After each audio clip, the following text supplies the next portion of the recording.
शुरू होने जा रहा है देश का सबसे बड़ा मुकदमा, आपकी अदालत, रजत शर्मा के साथ।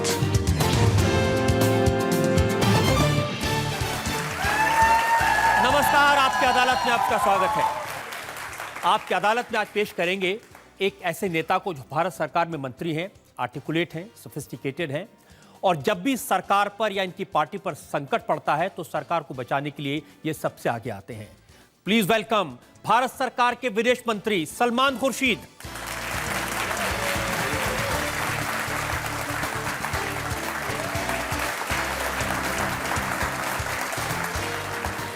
और सलमान खुर्शीद पर आज के इस खास मुकदमे के लिए जज के तौर पर हमें आमंत्रित किया है सीनियर जर्नलिस्ट मधुसूदन आनंद को।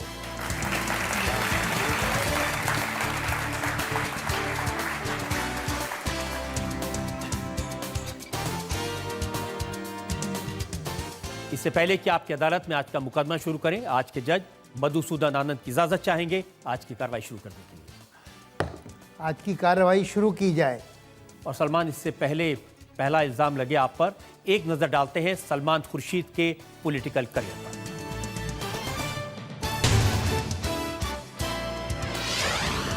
भारत सरकार के विदेश मंत्री सलमान खुर्शीद को शिक्षा, संस्कार और सियासत विरासत में मिली।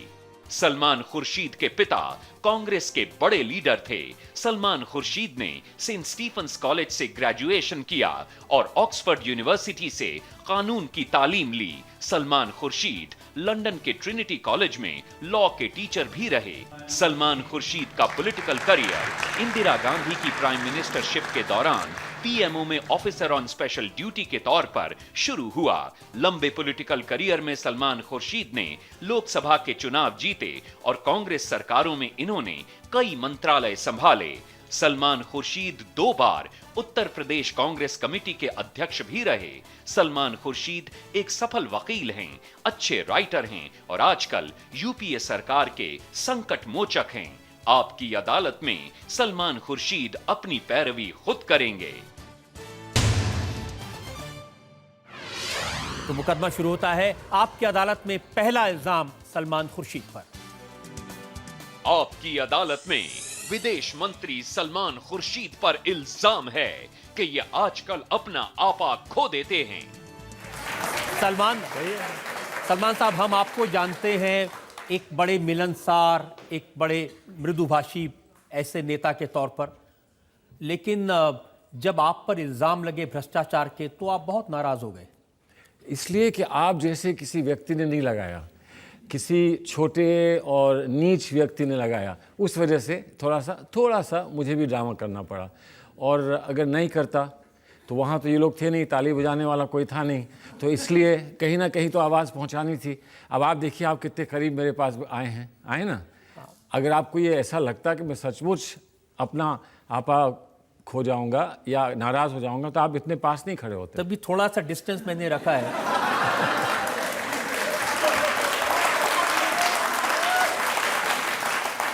लेकिन इल्जाम तो था 71 लाख रुपए के अनुदान का, और अरविंद केजरीवाल ने ये इल्जाम लगाया कि आपने कैंप लगाए नहीं और सरकार को चिट्ठी ली थी, हाँ सब कैंप लगे हैं, विकलांगों को मदद मिली है। ऐसा है, अच्छा काम अगर अरविंद केजरीवाल जी ने कभी किया हो तो उन्हें मालूम हो कि अच्छा काम कैसे होता है। बुरे काम किए हैं तो उन्हें बुरे काम की ही आदत है, वो समझते हैं सभी लोग बुरे काम करते हैं। विकलांगों की मदद करना या किसी भी असहाय की मदद करना, उसकी एक व्यवस्था होती है, और व्यवस्था में किस तरह से कैंप लगता है, उसमें कौन अधिकारी बैठते हैं, कौन जांच करता है, कौन सूची बनाता है, कौन उनकी मदद करता है, कौन उनको क्या देता है, ये सारे वो लोग करते हैं जो वहाँ बैठकर और जो हैंड्स ऑन जिनका कंट्रोल होता है। लेकिन अच्छे काम पर प्रश्न चिन्ह नहीं लगाना चाहिए। इस देश में लोगों को उत्साहित करना चाहिए। इसको ऐसे अच्छा काम कैसे कहेंगे? अगर आपने सूची में कुछ लोगों के नाम दिए, इनको हमने हियरिंग एड दिए हैं, या किसी के बारे में लिखा कि इनको हमने विकलांग थे, इनको मैंने दिए। अगर मान लीजिए ऐसे लोगों तक नहीं पहुंचे तो मान लीजिए कि नहीं पहुंचे तब ना, लेकिन घर बैठे बैठे आप मान लें तो बड़ा मुश्किल होगा ना। जो लोग ये बात करते हैं वो आके सामने बैठते हैं और जवाब देते हैं, वो पीछे से वार नहीं किया करते। सामने आए, यहाँ बैठे, आरोप लगाएं, जवाब दें। और अगर सिद्ध होता है तो सचमुच देश के सामने कहें कि देखो मैंने कितना बड़ा काम किया है। लेकिन अगर सिद्ध नहीं कर पाते तो क्या होगा? अगर वो झूठ निकलता है तो क्या होगा? वो उत्तर प्रदेश सरकार की रिपोर्ट कोट कर रहे थे जिसमें ये लिखा था कि 17 जगह दावा किया गया लेकिन 10 जगह पर शिविर नहीं लगे और 10 जगह विकलांगों को मदद नहीं मिली। उत्तर प्रदेश की सरकार को अगर कुछ पूछना है तो उत्तर प्रदेश की सरकार हमसे पूछ सकती है, किसी से पूछ सकती है। और उत्तर प्रदेश की कौन सी सरकार थी, उसमें कौन अधिकारी थे, क्या उनकी मंशा थी, क्या वो चाहते थे, ये सारी बात अगर पता करनी है तो बैठकर विस्तार से उसमें जांच करें और पता करें। लेकिन या फिर आपको सारे दस्तावेज दे देते, आप ही पूछ लेते। लेकिन आपने तो कह दिया कि मैं सड़क चलते आदमी की बात का क्या जवाब दूं? तो फिर इसलिए कहा ना, जैसे आप जैसा कोई आदमी पूछे तो मैं जवाब दूं भी, सड़क चलते हुए आदमी का जवाब क्या दूंगा? लेकिन जो किसी का भी जवाब देना चाहिए। आप तो इतने ज़हीन हैं, इतने सोफिस्टिकेटेड हैं, आप हमेशा किसी भी बात के जवाब देने से पीछे नहीं हटते। लेकिन हर चीज़ में एक सिस्टम होता है, समय होता है, तरीका होता है। यही प्रश्न आप जो मुझसे पूछ रहे हैं, अगर यही प्रश्न मुझे चलते हुए कहीं रोक कर आप मुझसे पूछने लगते तो मैं जवाब कैसे देता? आपने यहाँ बुलाया, एक कप चाय पिलाई, इन सब साथियों के साथ बिठाया, आपने सवाल पूछे, हम जवाब दे रहे हैं, जवाब देंगे। और उसमें भी जज बैठे हैं, वो तय करेंगे कि जो आपको जवाब दिए वो सही दिए। लेकिन आपके जैसे व्यक्ति ऐसा किसी के लिए क्यों कहेंगे कि ये नाली का कीड़ा है, उससे भी बदतर है? अगर कोई नाली का कीड़ा है तो कहना पड़ेगा नाली का कीड़ा है। अगर वो नहीं है तो उसको नहीं कहना चाहिए।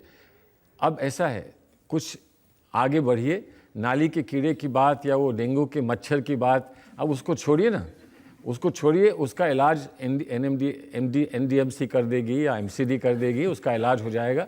अभी हम अच्छी बातें करें। देखिए, ये पूछिए कि इस देश में विकलांगों की मदद करने के लिए व्यवस्था क्या है, उसमें कहाँ पे प्रश्न उठते हैं, कहाँ पर समस्या आती है।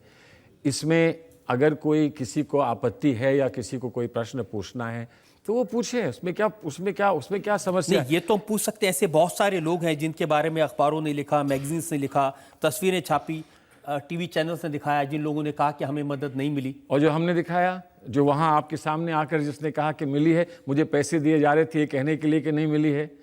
जिस कैंप का उद्घाटन मैंने किया, उस कैंप के लिए कोई कह रहा है कि वो कैंप नहीं हुआ। अगर सारी बात सही थी तो इतना गुस्सा आपने, देखिए आपका जो आपने एक स्टेटमेंट का दिया कि भाई मुझे कानून मंत्री बनाया गया है, कलम से काम करना सिखाया, लेकिन वक्त आ गया है कि स्याही की जगह खून का इस्तेमाल किया जाए। अपना खून? इतना गुस्सा? मुझे अपना खून देने का हक नहीं है। मुझे अपना खून देने का हक नहीं है। आप अपने खून की क्या बात कर रहे थे? आपने कहा कि अरविंद केजरीवाल फर्रुखाबाद जाएं, वहां से वापस कैसे आएंगे? ये नहीं, वापस भी आएंगे, हम देखेंगे। वापस कैसे आएंगे हम ये भी देखेंगे। जब आदमी कोई जाता है ना, उसका स्वागत होता है तो फूल मालाएं लेकर आता है। स्वागत नहीं होता है तो वहां उस समय तो आप काफी गुस्से में थे जब आपने गुस्से में ये नहीं कहा था। गुस्से में नहीं थे। आज मुझे कुछ आपने क्या मुझे कोई गोली खिलाई है कि मैं गुस्से में नहीं आ रहा हूँ? यही तो मुझे आश्चर्य, आप आम तौर पर स्वाभाविक तौर पे आप गुस्से में नहीं रहते हैं। स्वाभाविक तौर पे नहीं रहते हैं। उस दिन थे और उस दिन नहीं रहना चाहिए था। आपको कब गुस्सा आता है? मुझे नहीं गुस्सा आता है। गुस्सा नहीं आता है आपको? अगर आज का मैं ये कार्यक्रम कैंसिल कर देता तो आपको गुस्सा ना आता? नहीं, बिल्कुल नहीं आता। कैसी बात कही है। मेरा तो ये 20 साल का आपकी अदालत का रिकॉर्ड है कि किसी ने अगर सवाल का जवाब नहीं भी दिया, उल्टा जवाब भी दे दिया तो गुस्सा नहीं आया। और सब लोगों से ये एक्सपेक्ट नहीं करते, लेकिन आपसे एक्सपेक्ट करते हैं। आप मुझे चाह रहे हैं कि मैं आपको गुस्सा दिला दूं आज। थिएटर का पुराना माहिर रहा हूं। कभी कभी आप ये सारा ड्रामा करते हैं, यहाँ पूरी अदालत लगाते हैं, कभी हमको भी थोड़ा सा थिएटर करने दिया करिए। बिना थिएटर की जिंदगी जो है बड़ी फीकी हो जाती है। अच्छा, आप कह रहे हैं कि आपको अंदर से गुस्सा नहीं आया था, थोड़ा इफेक्ट के लिए आपने गुस्सा दिखाया था? बिल्कुल। अब इतने दिन बाद कोई तो ऐसा मिला जो मेरी बात समझा है। तो इसलिए मैं आपको इसके लिए धन्यवाद देता हूँ, बधाई देता हूँ। सर, मैं ये पूछना चाहती हूँ कि स्टार्टिंग में आपने बोला था नीच लोग, तो आप किसकी तरफ इशारा कर रहे थे? जो अक्लमंद है वो समझ गया होगा तो सर आप खुल कि के मैंने थोड़ा किसकी बताइए। तरह। नहीं, ऐसा नहीं। मैं देखिए, ऐसा है कि जब सभी यहाँ समझ गए हैं तो फिर अब बताने की क्या जरूरत है? उसको और तकलीफ होगी। सर आप केजरीवाल की तरफ इशारा कर रहे थे। सर मैं पूछना चाहती हूँ, जैसे कि आपने अभी केजरीवाल सर को कहा कि मैं गली के कुत्तों का जवाब नहीं देता, कुत्तों का नहीं कहा, कीड़ों का। गंदी नाली के कीड़े कहा। मैंने नहीं, कुछ नहीं कहा, इन्होंने कहा। आपने कहा सर, मैंने पहले कहा था, मैंने पहले कहा था, इन्होंने आज कहा। सर आपने ये भी कहा कि हर साल रामलीला होती है, तो मैं चाहती हूँ सर, हम सब चाहते हैं कि एक, जैसे कि आप एक राष्ट्र नेता हैं और आपके स्टेटमेंट ऐसे अच्छे नहीं लगते किसी समाज सेवी की तरफ, और अगर आप उन्हें कुछ दिखाना चाहते हैं। मैं आपसे पूरी तरह सहमत हूँ। अगर कोई समाज सेवी होता तो मैं ऐसा ना कहता। सर समाज सेवी तभी तो समाज उनके साथ चल रहे हैं। तथा कथित समाज सेवी नहीं होता है। यही हमने लकीर खींची है, और हमने ये कहा है कि आज के नौजवानों को भ्रमित ना करें ये कहकर कि हम समाज सेवी हैं। अब तो बात स्पष्ट हो गई कि बात राजनीति की थी। किसी को इच्छा थी कि वो राजनीतिक मंच अपना बनाए, और आज वो राजनीतिक मंच बन गया है। अब राजनीतिक मंच पर आमने सामने की हमारी बहस होगी, आमने सामने आप लोग तय करेंगे। कांग्रेस गवर्नमेंट ने कुछ मंत्रिमंडल बदलने का फैसला किया। सर इसमें ऐसा तो नहीं था कि कुछ मंत्रियों पे लगे आरोप को दबाने का एक जरिया था? नहीं, ऐसा मंत्री बदले जाते हैं ये मानकर कि कौन उस समय जो आपकी अपेक्षाएं हैं, जो आपके टारगेट्स हैं और जो आपको कार्य की पूर्ति करनी है, उसके लिए उस समय कौन उचित है, चाहे मंत्री हो या मंत्रिमंडल से बाहर हो। अगर कोई वैध रूप से आरोप लगते हैं और आरोप अगर सिद्ध हो सकते हैं तो वो सिद्ध होंगे और कार्रवाई होगी। इससे पहले भी मंत्रियों पर कार्रवाई हुई है, ऐसा नहीं कि कार्रवाई नहीं होगी। लेकिन आप दुनिया भर को बेईमान कह दें खड़े होकर और फिर कहें कि आप सब पर जांच करा दीजिए। सलमान साहब वो इसलिए आपसे पूछ रहे हैं कि आपके ऊपर इल्जाम लगे और आपकी वो बात खत्म हो गई। वो आपने मुझसे इल्जाम कराओ, मैंने जवाब दे दिया, वो बात खत्म हो गई। अब इनकी बात में कुछ मत जोड़िए। इनकी सवाल का मतलब ये ना वो इनके सवाल का मतलब वही है सर। लेकिन सर मेरे सवाल का मतलब वही है सर कि सर जैसा कि पहले सर अरविंद केजरीवाल या उतना जो सर आंदोलन हुआ, सर आप मंत्रिमंडल से बदल गए, उसके बाद सर मामला दब गया। नहीं दब गया नहीं सर, दब गया। कोई दबने का, कहीं किसी बात के दबने का सवाल नहीं है। लेकिन अगर कोई चीज़ झूठ निकलती है तो उसको ये नहीं कहना चाहिए कि वो दब गया। कुछ नहीं दबा है। अभी जिन्होंने ये बात कही थी उन पे 200 करोड़ रुपए का मुकदमा है। अभी वो दब सकते हैं, वो मामला नहीं दब सकता है। सच्चाई तो अरविंद केजरीवाल से ये कह रहे हैं कि हम पर भी इल्जाम लगाओ, हम भी बड़े मंत्री बन जाएंगे। नहीं, देखिए उन्होंने तो कह दिया मैं मच्छर हूं। उन्होंने कहा कि मैं डेंगू का मच्छर हूं। अब डेंगू के मच्छर को डेंगू का मच्छर ही रहने दीजिए। आइए देश के बारे में और आप लोगों के भविष्य के बारे में बात करें। और आप लोगों का भविष्य अगर हम सुरक्षित कर सकते हैं और आपके भविष्य के लिए हम कुछ करके दिखा सकते हैं तो हम आगे रहेंगे, और आगे हम नहीं अगर ऐसा कर पाएंगे तो हम आगे नहीं रहेंगे। तो बात बड़ी स्पष्ट है। जिस तरह से आज आप यहाँ बैठकर फैसले करेंगे, वैसे ही एक दिन वो आएगा जब पूरा देश फैसले करेगा। हम करेंगे तो कामयाब होंगे, नहीं करेंगे तो कामयाब नहीं होंगे। आपकी अदालत में विदेश मंत्री सलमान खुर्शीद पर आरोप है कि पाकिस्तान के प्रति इनका रवैया नरम है। सलमान साहब ये सही है कि जब अजमल कसाब को फांसी दी गई उसके पहले जानकारी के लिए जो आपने पाकिस्तान को चिट्ठी भेजी थी, उन लोगों ने वो चिट्ठी रिसीव तक नहीं की? मैंने भेजी थी, विदेश मंत्रालय ने। विदेश मंत्रालय की ओर से सूचना दी गई थी और दो पत्र उनको भेजे थे। एक पत्र में हमने उनको सूचना दी थी कि हमने ऐसा निर्णय लिया है, हमारी अदालत ने ऐसा फैसला किया है और उस निर्णय को अब हम आगे बढ़ाने वाले हैं। दूसरा पत्र ये था कि क्योंकि ये घटनाक्रम होने जा रहा है, इसलिए हम ये चाहेंगे कि जो हमारे अधिकारीगण वहाँ हैं, राजदूत में हैं, जो हमारे राजदूत महोदय हैं और वहाँ और अधिकारी हैं, उनको संपूर्ण सुरक्षा प्राप्त होनी चाहिए। हमने एक ये आवेदन किया था। दूसरी चिट्ठी उन्होंने स्वीकार करी, पहली नहीं की, तो हमने उसको फैक्स से भेज दी। और ये सूचना परिवार को देनी चाहिए। जो व्यक्ति जिसको दंड दिया जा रहा है उसके परिवार को सूचना देनी चाहिए। हमारे पास जो उसका पता था परिवार का, हमने वहाँ सूचना भिजवा दी थी। हमने अपने कर्तव्य का पालन किया। पाकिस्तान उसमें अपने कर्तव्य को समझे ना समझे, ये उनका निर्णय है। हमने अपने कर्तव्य ये भी सही है कि अजमल कसाब की बॉडी को लेने में पाकिस्तान ने इनकार कर दिया। मेरी जानकारी ये है कि उन्होंने किसी ने मांगा नहीं, और क्योंकि किसी ने मांगा नहीं बॉडी को, शव को मांगा नहीं, इसलिए जो हमारी व्यवस्था में जो कार्रवाई होती है हमने वो कार्रवाई की। और ये भी सच है कि 26/11 के जो मेन एक्यूज्ड हैं, जिन लोगों ने ये सारा किया था, जिनके लिए अजमल कसाब जैसे लोग सिर्फ एक पॉन थे, मोहरा थे उस गेम में, वो आज भी पाकिस्तान में खुलेआम घूम रहे हैं। हमारे पास जो जानकारी है उसको हमने एक बार नहीं कई बार पाकिस्तान के सामने रखा है। हम ये मानते हैं कि एक बड़ी दुखद बात है। हम मानते हैं कि हमारे देश को पर जो घातक हमला हुआ था उसकी जवाबदेही और उसका दंड उन लोगों को मिलना चाहिए जिन्होंने उसको प्लान किया, जिसने वो षड्यंत्र किया और जिसने उस षड्यंत्र को एग्जीक्यूट किया। सभी की भागीदारी रही है और सबको सज़ा होनी चाहिए। हफीज़ सईद, ज़कीउर रहमान लखवी, ये सब लोग सारी दुनिया देखती है, टीवी पर नज़र आते हैं, पाकिस्तान में खुलेआम घूम रहे हैं, जिनको हमारी सरकार मेन एक्यूज्ड कह रही है। हमारे गृह मंत्री उस समय चिदम्बरम जी थे, वो वहाँ पाकिस्तान गए थे। उन्होंने एक सूची दी है पाकिस्तान को। पाकिस्तान की ओर से कुछ संकेत हुए थे कि हमें कुछ सूचनाएं प्राप्त होंगी। उन लोगों की रिकॉर्डिंग, उनकी आवाज़ की जो रिकॉर्डिंग है, ध्वनि की जो रिकॉर्डिंग है, वो हमको प्राप्त होगी। अभी तक ऐसा नहीं हुआ है और क्योंकि नहीं हो पाया है इसीलिए मैं समझता हूँ कि आगे अभी और बढ़ना हमारे लिए संभव नहीं है। किसी भी चीज़ में पाकिस्तान मदद करने को तैयार नहीं है और हम उनको लव लेटर लिखते रहेंगे। आप सुनिए, ये जो लव लेटर वाली बात है इसको आप वापस लें, क्योंकि हम उनके साथ संबंध अपने अच्छे रखना चाहते हैं लेकिन इश्क नहीं करना चाहते हैं। और लव लेटर जो है वो खुले नहीं लिखा जाता है। लव लेटर बहुत छुप के लिखा जाता है।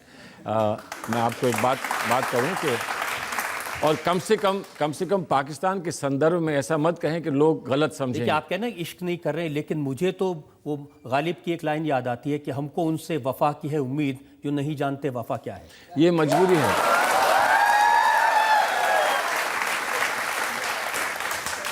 माफ़ करें, मुझे यहाँ दिल जले बड़े लगते हैं लोग इसमें लेकिन बहरहाल जब पाकिस्तान की चर्चा होगी तो हिंदुस्तान के हर आदमी का दिल जलेगा।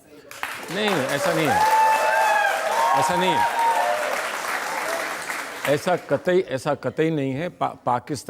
पाकिस्तान के अच्छे संबंध हमारे और उनके हों, ऐसा हमारे देश में एक व्यापक लोगों की सोच है।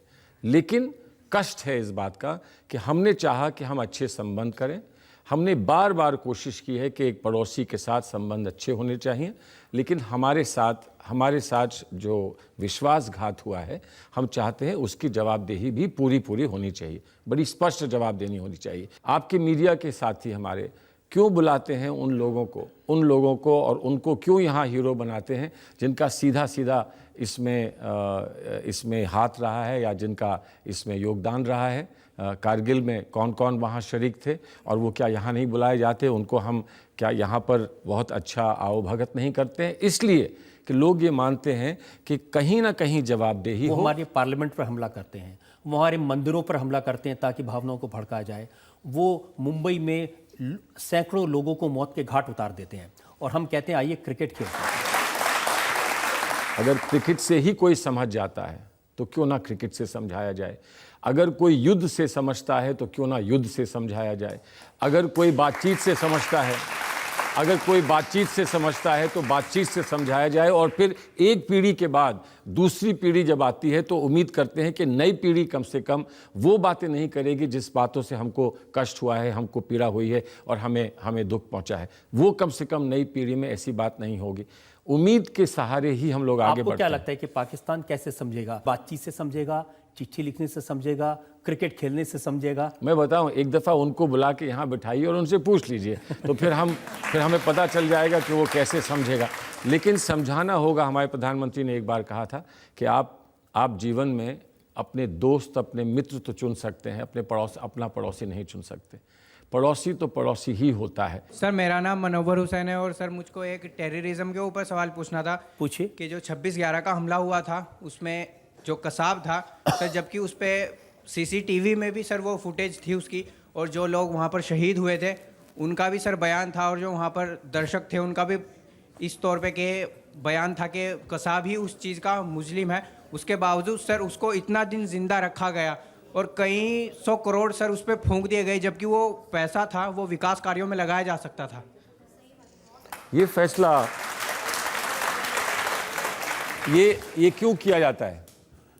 हमारे कानून में और हमारे संविधान में जो अधिकार दिए गए हैं वो अधिकार ये हैं कि इससे पहले कि आप किसी को मृत्यु दंड दें या कोई भी दंड दें, आप उसको मौका दीजिए कि वो जो आपकी साधारण कानून व्यवस्था है उसके तहत वो अपना बचाव कर सके। ये हमारा एक सिस्टम है, इस सिस्टम से हम हट नहीं सकते हैं, किसी के लिए नहीं हट सकते हैं। सर वो फुटेज में है, सर वो फुटेज में है सर। नहीं सलमान साहब, यहाँ व्यवस्था पर सवाल नहीं है, उनका सवाल है कि जिस आदमी के बारे में इतनी क्लैरिटी थी, जो ओपन एंड शट केस था, उसको सजा देने में भी 4 साल लग गए और 50 करोड़ रुपए उसके रख रखाव के लिए, सिक्योरिटी के लिए, उसको बिरयानी खिलाने में खर्च कर दिए हमने। नहीं, बिरयानी खिलाई कि नहीं खिलाई मैं नहीं जानता हूँ, मुझे नहीं मालूम, लेकिन आप जानते हैं कि जेल में जो निर्धारित खाना होता है वो दिया जाता है। जेल की जो कानून होती है, जो नियमावली होती है, उसके आधार पे दिया जाता है। टाइम लग गया सर फिर भी। आप ये जानते हैं 4 साल शायद कम से कम समय है मृत्युदंड के लिए हमारे देश में, कम से कम। बहुत लोगों को 10-10, 15-15 साल बाद मृत्युदंड हुआ है और वो अच्छी बात नहीं है। हम चाहते हैं कि हम इसमें बदलाव लाएं, दुनिया में सिर्फ 4-5 देश हैं जहां पर मृत्युदंड दिया जाता है। सलमान, आप विदेश मंत्री हैं, यहाँ जो लोग बैठे हैं इनको क्या आश्वासन दे सकते हैं कि हम क्या करेंगे कि पाकिस्तान एक बार फिर से हमारी अस्मिता पर, हमारी इज्जत पर हमला न करे, एक बार फिर से हमारे जो इनोसेंट नागरिक है उनको न मारे? एक अपील मैं ज़रूर सबसे करूँगा, मैं आपके चैनल्स पे देखता हूँ, मैं पत्रकार बंधुओं के माध्यम से पढ़ता हूँ, देखता हूँ, सुनता हूँ। एक अपील मैं सबसे करूँगा कि जो भी कहा जाए, भारत एक ध्वनि में, एक भाषा में, एक आवाज़ में कहे। अगर कहीं हमारा दुश्मन कोई बैठा है और उसे लगे कि वो हम अलग अलग दिशा में जा रहे हैं, अलग अलग बात कह रहे हैं और अपनी रोटी सेकने के लिए राजनीतिक हम एक दूसरे पर आरोप लगा रहे हैं, तो हम कमज़ोर होंगे।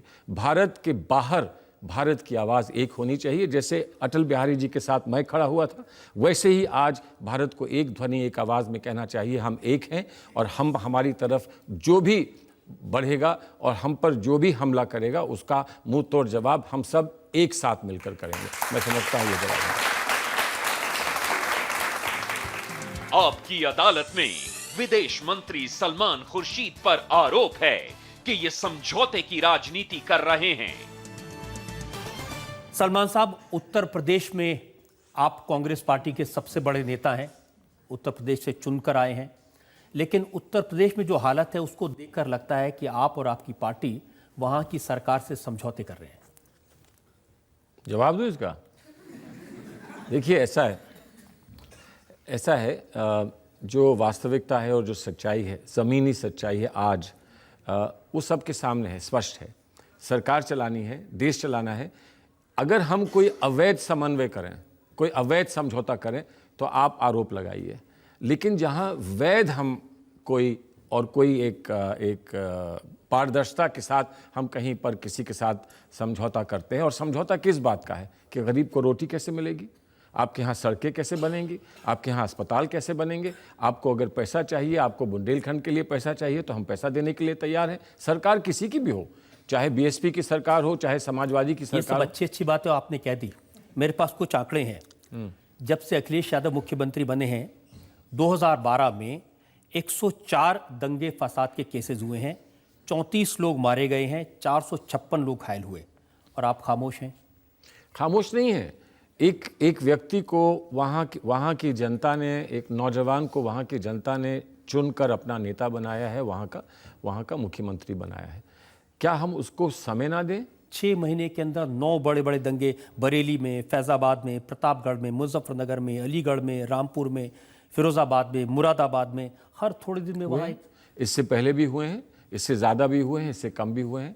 और मैं ये नहीं कह सकता हूं कि अगर ये हो रहा है तो अच्छा हो रहा है, और मैं नहीं मानता हूं कि अखिलेश यादव जी कहीं भी ये कहेंगे कि अच्छा हो रहा है, लेकिन मैं जानता हूं वो ये कहेंगे कि मुझे इतना तो समय दीजिए कि वहाँ पर जो प्रशासनिक व्यवस्था है, जो बिगड़ चुकी थी, चरमरा चुकी थी, उसको मैं ठीक करूं। फैज़ाबाद का एक उदाहरण है, 3 घंटे तक पुलिस खड़ी रही मूक बन के और कुछ नहीं किया।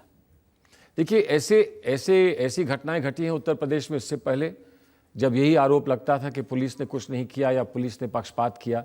लेकिन आज मेरे आरोप लगाने से या आज हमारी पार्टी के ये कहने से कि वो उस सरकार को शासन चलाना नहीं आता, प्रशासन चलाना नहीं आता, क्या हम उत्तर प्रदेश का कोई इसमें हित करेंगे कि उत्तर प्रदेश को और नुकसान पहुंचाएंगे? क्यों नहीं? हम ये मान के चलते हैं कि जिस व्यक्ति को वहाँ की जनता ने आज अपना नेता माना है, वो ऐसा नहीं चाहेगा कि उत्तर प्रदेश में ये हो। कौन चाहता है कि यही तो मैं आपसे पूछना चाहता हूं। देखिए, इस रिपोर्ट में लिखा है डीजीपी ने वहां के एसपी सिटी को फोन किया, फैजाबाद की घटना है, कहा कि टीयर गैस चलाइए, ये कहा कि रबर की बुलेट चलाइए, लेकिन जो एसपी सिटी राम सिंह यादव ने अपना मोबाइल फोन स्विच ऑफ कर दिया और उसके बाद 100 दुकानें वहां पर जली। ऐसे बहुत सारे उदाहरण हैं। इस पर जांच होनी चाहिए और मैं उम्मीद करता हूं कि इस पर जांच होगी। लेकिन और दूध का दूध, पानी का कभी पानी। हमने सुना नहीं कि कांग्रेस पार्टी ने, आपने, किसी नेता ने इसके बारे में सवाल उठाए हों। नहीं, कांग्रेस पार्टी वहाँ सवाल उठाती है, उत्तर प्रदेश में सवाल उठाती है। हमारे जो विधानमंडल दल के नेता हैं वो इस बात को उठाते हैं, चर्चा करते हैं। लेकिन हम जो भी करते हैं सकारात्मक उम्मीद के साथ करते हैं। हम ये नहीं चाहते हैं कि हम किसी को छोटा दिखाएं, हम किसी के लिए और अड़चन पैदा करें, हम किसी के लिए और समस्या खड़ी करें। असली बात तो ये है कि आपको यहाँ पार्लियामेंट में मुलायम सिंह यादव के एमपीज की मदद की ज़रूरत है, इसलिए उत्तर प्रदेश में जो कुछ होगा उस पर आप सवाल नहीं ऐसा नहीं है। मैंने आपसे कहा हम जो भी समन्वय बनाएंगे और एडजस्टमेंट करेंगे, जो आपने शब्द एडजस्टमेंट का शुरू किया, वो वैध रूप से होगा, अवैध नहीं होगा। कभी अवैध एडजस्टमेंट हम नहीं करेंगे सिर्फ अपने हित के लिए, लेकिन राष्ट्र हित के लिए हम करने को तैयार हैं। मायावती जी को कहने का मौका मिल रहा है कि उत्तर प्रदेश पिछले 6 महीने में क्राइम कैपिटल बन गया है। नहीं, मायावती जी को अपना अधिकार है। देखिए, मायावती जी वहाँ का मुख्य विपक्षी दल हैं, उनका अधिकार होता है। विपक्षी दल की अपनी सोच होती है, अपनी समझ होती है, उनकी अपनी जिम्मेदारी, अपना दायित्व होता है। वो कहेंगे जो उनको कहना चाहिए। हमने तो नहीं मायावती जी के लिए कुछ ऐसी बात कही आज, ना ही हमने उनके लिए बात कही। लेकिन जहां तो दोनों की मदद की जरूरत है और आप कुछ कह ही नहीं सकते हैं। सुनिए, हम नहीं कह सकते हैं। बीजेपी क्यों नहीं कहती है? वो तो मुख्य विपक्षी दल है, वो क्यों नहीं कहते हैं? आपने हम पे तो आरोप लगा दिया, वो क्यों नहीं कहते हैं? उनसे इसलिए अगर वो जब यहाँ बैठेंगे उनसे पूछेंगे। लेकिन आप देखिए, वो यहाँ बैठेंगे 6 महीने के फिगर देखिए, 6 महीने में उत्तर प्रदेश में 2437 हत्याएं हुई हैं, 450 डकैती के केस हुए हैं। ये रिसेंट हिस्ट्री में ऐसा क्राइम रिकॉर्ड कभी देखने को नहीं मिला। नहीं, रिसेंट हिस्ट्री में आपको देखने को नहीं मिला। हम लोग जो उत्तर प्रदेश के लोग हैं, हमने तो बहुत कुछ देखा है, वहाँ क्या होता है, कैसे होता है और उसको हम कैसे सुधार सकते हैं। एक्सटॉर्शन के केसेस हो रहे हैं सलमान साहब, बार बार लोगों की शिकायतें आती हैं। जब से समाजवादी पार्टी सत्ता में आई है, इसके लोग एक्सटॉर्शन करते हैं। मुख्यमंत्री बार बार बयान देते हैं नहीं होना चाहिए, इनको रोकने की कोशिश करेंगे, लेकिन हर रोज इस तरह के केसेस सामने हो रहा है। ऐसा हो रहा है, मैं मानता हूं ऐसा हो रहा है। लेकिन मैं ये कह रहा हूं कि ये आप मान के चलें कि ये मुख्यमंत्री अगर नहीं होते और कोई और मुख्यमंत्री होता तो ऐसा ना होता। उत्तर प्रदेश को सुधारने के लिए और उत्तर प्रदेश की व्यवस्था और उत्तर प्रदेश के प्रशासन को सुधारने के लिए समय चाहिए, दूरदर्शिता चाहिए, हिम्मत चाहिए, लगन चाहिए, और वो सब होगा। मेरा ऐसा विश्वास है वो होगा। आप कह रहे हैं कि अखिलेश यादव में हिम्मत भी है, लगन भी है, दूरदर्शिता भी है। ये तो सब आपको जज करना होगा। आप तो ऐसे पूछ रहे हैं जैसे अखिलेश यादव यहाँ बैठे हों। वो तो नहीं बैठे हैं, मैं बैठा हूँ। मैं अपने लिए जवाब दे सकता हूँ, मैं और के लिए जवाब नहीं दे सकता हूँ। लेकिन मैं हाँ इतना अवश्य कहूँगा कि आज कोई मुख्यमंत्री अगर वहाँ की व्यवस्था को संभालने और सुधारने का प्रयास कर रहा है तो हमको उस बात को सराहना चाहिए। हर चीज़ पर प्रश्न चिन्ह लगाकर राजनीति करना और सिर्फ राजनीति तोड़फोड़ की करना, मैं समझता हूँ कोई अच्छी बात नहीं। ये सच नहीं है सलमान साहब कि अगर आपको दिल्ली में सरकार चलाने के लिए, मेजॉरिटी हासिल करने के लिए मुलायम सिंह यादव और मायावती की ज़रूरत नहीं होती, तो आप इन सवालों को बहुत ज़ोर से उठाते? नो, मैं आपके यहाँ पहले भी आ चुका हूँ। मैंने कभी ज़ोर से उठाई है बात जो आप मुझे आज कह रहे हैं कि आप बड़े ज़ोर से बात उठाते। जब मैं ज़ोर से उठाता हूँ तो आप लोग कहते हैं आरोप है कि आप बहुत ज़ोर से उठाते हैं। जब मैं ज़ोर से नहीं उठाता हूँ तो आप कहते हैं कि आरोप है कि आप ज़ोर से नहीं उठाते हैं। तो मिलो ना तुम तो हम घबराएं और मिलो तो आँख बचाएं, ये क्या बात है?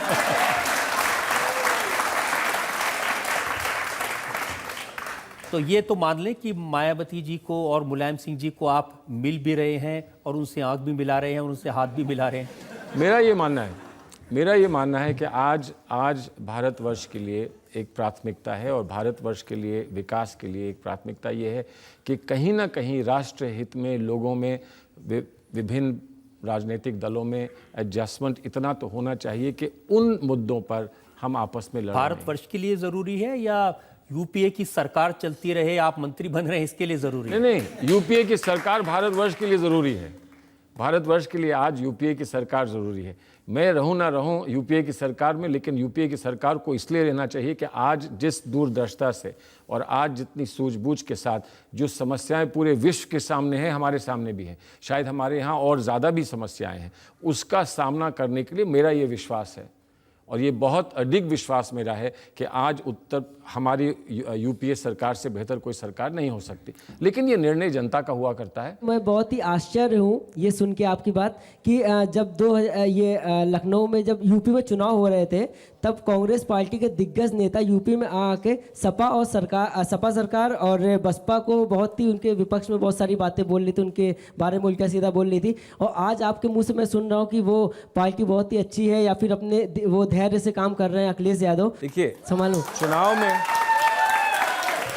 बुराई नहीं कर रहा हूं, ये बहुत बुरी बात हो गई हमारे देश में कि अगर बुराई ना करो तो उसे तारीफ समझा जाता है। तो बहुत बुरी बात हो गई। जो भी बात कहो, सुलझी बात कहो, जो सच्चाई है, जो वास्तविकता है, उसको स्वीकार करो। सर, राहुल गांधी जी ने खुद कहा था कि जब सपा सरकार आती है तो गुंडा राज होता है और जब बसपा आती है तो भ्रष्टाचार होता है, और आज आप कह रहे हैं कि जो है मायावती जी अपनी जगह सही है और दूसरी तरफ आपके मुख्यमंत्री जी अपनी जगह सही है, वो धीरे धीरे काम कर रहे हैं। जैसे मैं जवाब में आपसे ये कह सकता हूं कि आप भी सही हैं, आप भी सही हैं। मैं तो सही हूं क्योंकि मेरा क्वेश्चन सही है, मैं भी सही हूं। जब जीवन में इन ऐसी परिस्थितियों सर, आज मुझे असली राजनीति यहाँ दिखी, आज मुझे पता चला, आपको देख के असली राजनीति ये होती है। देखिए ना, तो दूर होना चाहता हूँ। यही होती है राजनीति। ये होता है कि आप एक समस्या से बाहर निकलने के लिए एक रास्ता ढूंढते हैं, और आप ये नहीं कह सकते कि मैं जाकर और कहीं समाधि ले लूंगा, हिमालय में रहूंगा। नहीं, सलमान साहब वो ये कह रहे हैं कि जब चुनाव आता है उत्तर प्रदेश में, वोट लेने के लिए राहुल गांधी भी और सलमान खुर्शीद ये बात सही कह रहे हैं, समाजवादी पार्टी की बुराई करते हैं, लेकिन जब अपनी सरकार बचानी होती है तो मुंह पे चुप लगा लेते। अब आपको ये निर्णय लेना है कि कहां तक उचित है और उसके बाद कहां पर वो अनुचित हो जाती है, ये आपको निर्णय लेना है। और ये निर्णय लेने के लिए हमारे लोकतंत्र में सबसे बड़ा अधिकार जो है वो आपके हाथ में दिया गया है कि अगर हम गलती करते हैं तो आप हमारा अपना समर्थन वापस लें, और अगर हम वो काम करते हैं जो आपको अच्छा लगे तो आप हमको फिर से विश्वास दें और समर्थन दें। जब हमारे 5 साल सही बात है कि ये जनता तय करेगी कि आपकी सरकार को रहना चाहिए कि जाना चाहिए, और जनता की क्या समस्या है, इसको लेकर बहुत सारे सवाल मेरे पास में हैं, और वो सवाल हैं जो जनता ने हमें भेजे हैं जी। और उन्होंने कहा कि जब भी सरकार के मंत्री आए और खासतौर पर विदेश मंत्री जैसे ताकतवर आदमी हैं तो उनसे बहुत सारे सवाल पूछेगा। आपकी अदालत में विदेश मंत्री सलमान खुर्शीद पर इल्जाम है कि इनकी सरकार से जनता परेशान है। सलमान साहब, यहाँ पर जो मौजूद लोग हैं, इन्होंने और हमारे दर्शकों ने बहुत सारे सवाल भेजे हैं। ये जो महंगाई बढ़ रही है, इससे जनता को कब निजात मिलेगी? देखिए, महंगाई से कोई सरकार या कोई व्यक्ति संतुष्ट या प्रसन्न नहीं हो सकता। महंगाई पिछले वर्ष कितनी थी और इस वर्ष कितनी है, उसकी अगर आप तुलना करें तो अंकुश लगा है महंगाई पर। लेकिन आपको बता दूं कि कितनी, आपने कहा कि तुलना करें, तुलना बता दूं आपको। करिए बताइए। मटर 2011 में 60 रुपए किलो थी, अब 150 रुपए की है। टमाटर 18 रुपए का था, 40 रुपए का है। आलू 10 रुपए था, अब 30 रुपए है। प्याज 10 रुपए है, अब 25 रुपए है। अदरक 20 रुपए में मिलती थी, अब 150 रुपए किलो मिलती है। नींबू 80 रुपए से बढ़कर 130 रुपए हो गया है। चावल 20 रुपए से बढ़कर 24 रुपए, गेहूं 14 रुपए से बढ़कर 19 रुपए, और चीनी 28 रुपए से बढ़कर 38 रुपए। दालों के दाम बताऊं आपको मैं, चना 45 रुपए से बढ़ के 70 रुपए, उड़द 55 रुपए से बढ़ के 70 रुपए, मूंग की दाल जो गरीब आदमी खाता है 55 रुपए से बढ़ के 70 रुपए हो गई। गैस का दाम बताऊं आपको मैं। हाँ, किसका? गैस का। हाँ, गैस का है। दूध का भी दाम, कोई दूध का, बिजली का। जिस समय 2004 में यूपी की सरकार बनी थी, पेट्रोल 25 रुपए का था, अब 70 रुपए लीटर है। गैस का सिलेंडर उस समय 261 रुपए था और ये अब बढ़ करके अगर 410 रुपए में, अगर बगैर सब्सिडी का लेंगे तो 895 रुपए में। आप कह रहे हैं कि तो दाम आपकी कम हो जेब गए? खाली हो गई, तो अब मैं आपको जवाब दे सकता हूँ। जी देखिए, मैंने ये नहीं कहा था कि जो उस समय दाम थे उससे कम दाम अब है। मैंने कहा था कि आप तुलना करें इन्फ्लेशन की। 22% था इन्फ्लेशन पिछले वर्ष, 22%। इस वर्ष 7% है। मैं ये नहीं कह रहा हूँ कि हमको आप सेहरा बांध दें और हमको आप प्रोत्साहित करें कि 7% पर आप ले आए हैं। 7% इन्फ्लेशन बहुत होता है हमारे जैसे देश के लिए, जो एक विकासशील देश होता है, उसके लिए 4%, 3.5% अगर इन्फ्लेशन होता है तो अर्थशास्त्री मानते हैं वो अच्छा है, ग्रोथ के लिए अच्छा होता है। आज हमारे लिए सबसे बड़ी समस्या ग्रोथ है। हमारा ग्रोथ 9% तक पहुंचा था, हमारा ग्रोथ रेट अब 5% पर लौटा है। और ग्रोथ रेट चाहिए इसलिए कि नौजवानों को अगर कल रोज़गार दिलाना है और इनको एक अच्छा जीवन दिलाना है तो आपको ग्रोथ रेट चाहिए 8% का। इन्फ्लेशन से हम तब भी लड़ सकते हैं, ग्रोथ रेट अगर गिरेगा तो हम नहीं लड़ सकते हैं। और आज हमारा प्रयास सिर्फ ये है कि ग्रोथ रेट हम स्टेबलाइज कर सकें। आज 5 पर है, अगले साल हमको उम्मीद है कि हम 7 पर मैं ले इस जाएंगे। जनता से पूछना चाहता हूं कि उनको ग्रोथ रेट चाहिए या उनको दाल रोटी चावल चाहिए? उनको बिजली चाहिए, गैस चाहिए या ग्रोथ रेट चाहिए? जो लोग सवाल पूछना चाहते हैं। हाँ, आप यहाँ 3rd रो में। यूपीए सरकार जब से पावर में आई है तब से महंगाई का ग्राफ दिन पे दिन बढ़ा है। अब विकास के नाम पे सिर्फ योजनाएं मिली है। आपको लगता है 2014 का जो चुनाव होने वाला है उसमें आम जनता आपको वोट करेगी? क्योंकि सर बहुत परेशान हो चुकी है इस टाइम जनता, महंगाई दिन पे दिन बढ़ रही है। दाल रोटी सर, दाल रोटी ऐसा हुआ? सर आपको एक बता- आम जनता के लिए दाल रोटी बहुत मायने आप रखती है। दिल्ली दाल यूनिवर्स- रोटी के आप भाव बहुत दिल्ली ज्यादा यूनि- बढ़ चुके हैं। महंगाई कैसे रुकेगी? जब तक महंगाई नहीं रुकेगी एक आम आदमी का पेट नहीं भरेगा, और जब तक पेट नहीं भरेगा सर तो आदमी कोई काम नहीं कर सकता। ये अर्थव्यवस्था ये सब एक अलग जगह है। सबसे मेन मुद्दा है सर पेट कैसे मानेगा सर? मैं आपका पेट देख रहा हूँ, एक आम आदमी नहीं कुछ मैं कर आपका सकता पेट है। देख रहा हूँ, भरा है। सबसे बड़ा चीज है सर रोटी कपड़ा मकान। नहीं, सर, सुनो, हमारी 3 चीजें महत्वपूर्ण है सर, रोटी बात कपड़ा और सुनिए, मकान सर। आपकी बात समझी मैंने, बात समझ ली। आप देखिए, ये कहने की बातें तो हैं, कष्ट है, तकलीफ है, लेकिन बहुत कुछ मिला भी है। हम ये ना भूलें कि किसान को अगर सही मूल्य मिले तो किसान का पेट भरेगा, और किसान को सही मूल्य देंगे तो बाजार में मूल्य बढ़ेंगे। ये मानेंगे कि नहीं मानेंगे? किसान को सही मूल्य नहीं मिल पाता है सर। सर ऐसा- जो सरकार रेट निकाल देती है कि 1000 रुपए क्विंटल गेहूं लिया जाएगा, लेकिन जब सर मंडी में जाइए तो वो 700 रुपए 600 रुपए क्विंटल लेता है। इसीलिए वहाँ पे बहुत से नियम लगाते हैं सर, और किसान इससे बेचारा पिस जाता है सर। किसान इतना ऐसा निराश हो नहीं। जाता है कि सर ऐसा उसके नहीं पास है। करने के लिए कुछ रह नहीं जाता है सर।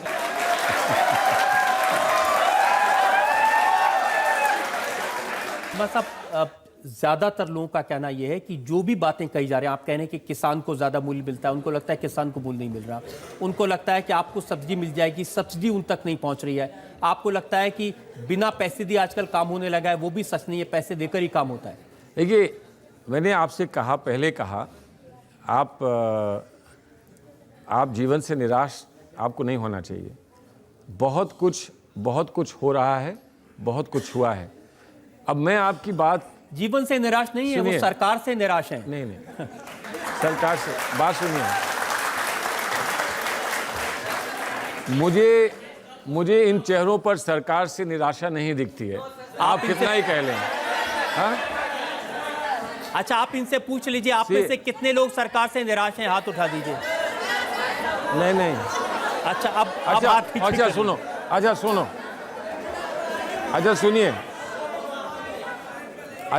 सुनिए।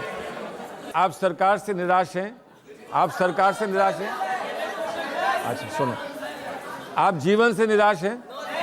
नहीं है। अच्छा, अगर आप जीवन से निराश, अगर आप लोग जीवन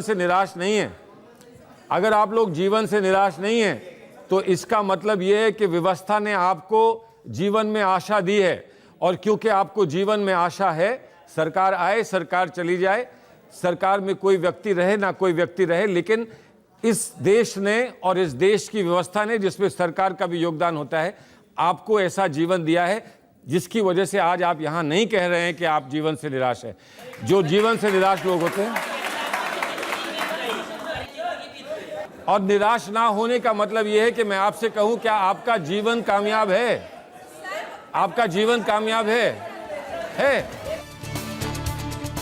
सलमान साहब, हमने आपसे हर तरह के सवाल पूछे, देश पर, विदेश पर, भ्रष्टाचार पर, महंगाई पर, कसाब पर, पाकिस्तान पर। अब वक्त है आपकी अदालत में आज के जज मधुसूदन आनंद के फैसले का। सलमान खुर्शीद साहब एक बहुत पढ़े लिखे और संभ्रांत और संवेदनशील एक व्यक्ति माने जाते हैं। वे एक बहुत बड़े वकील भी हैं, लेकिन आज जिस तरह से यहाँ कार्रवाई हुई, मुझे लगा कि उनको भी एक वकील की ज़रूरत थी। उन्हें भी अपना एक वकील लाना चाहिए था जो उनकी तरफ से उनकी पैरवी करता, क्योंकि बदकिस्मती से या जो यथार्थ है इस देश का, उससे तमाम जनता में परसेप्शन ये बन रहा है कि जो कांग्रेस सरकार है वो भ्रष्टाचार को रोकने में कतई सफल नहीं हो रही है, नाकामयाब रही है, उसके मंत्री भ्रष्टाचार में डूबे हुए हैं, और दूसरा महंगाई के प्रश्न पर जनता पिस रही है। इस परसेप्शन को दूर करने के लिए जिस तरह के तर्कों की ज़रूरत थी, वो बदकिस्मती से हमारे सलमान साहब के पास आज नहीं थे। लेकिन वो उनकी छवि एक साफ सुथरी छवि मानी गई है। अगर उनको कुछ उनके बारे में कोई सवाल उठाए हैं तो उनको ये कहने का कतई हक नहीं बनता कि वो नीच आदमी है या ये कि वो नाली का कीड़ा है। इस तरह की भाषा उन जैसे एक संस्कारवान जो एक डॉक्टर जाकिर हुसैन के नाती हैं, उनसे ये कोई कल्पना नहीं करता, कोई उनसे अपेक्षा नहीं करता कि वो इस तरह की बात करेंगे। मैं कहूँगा उन्हें ये सोचना चाहिए कि वो एक बहुत सही और निष्कलुष आदमी हैं, तो क्या वो एक गलत व्यवसाय में तो नहीं फंस गए हैं? उन्हें इस बात पर आत्मनिरीक्षण करना चाहिए। इन्हीं शब्दों के साथ मैं उनको बाइज्जत यहाँ से रिहा करता हूँ। आप कुछ कहना चाहते हैं? लास्ट वर्ड जी, आखिरी शब्द आप कुछ कहना चाहते हैं? आखिरी शब्द मैं ये कहूँगा कि जज साहब ने जो भी कहा वो स्वीकार है, लेकिन आपके यहाँ रिव्यू की व्यवस्था नहीं है, आपके यहाँ कोई अपील की व्यवस्था नहीं है। अपील होता है 2 जजेस के सामने ये बात जाती और फिर देखते कि वहाँ कौन ताली बजाता है, क्या करता है। मैं इन सब का आभारी हूँ कि ये लोग आए, और मैं जज साहब का आभारी हूँ कि उन्होंने ये निर्णय सुनाया। सलमान साहब, आप कह रहे हैं कि अपील की व्यवस्था नहीं है। हमारे देश में, आपकी अदालत में असली अपील देश की जनता के पास है। जो सलमान खुर्शीद ने कहा, जो हमारे जज ने कहा, जो मैंने सवाल पूछे, इन पर आखिरी फैसला आपको यानी देश की जनता को देना है, और आपका फैसला सर्वोपरि है।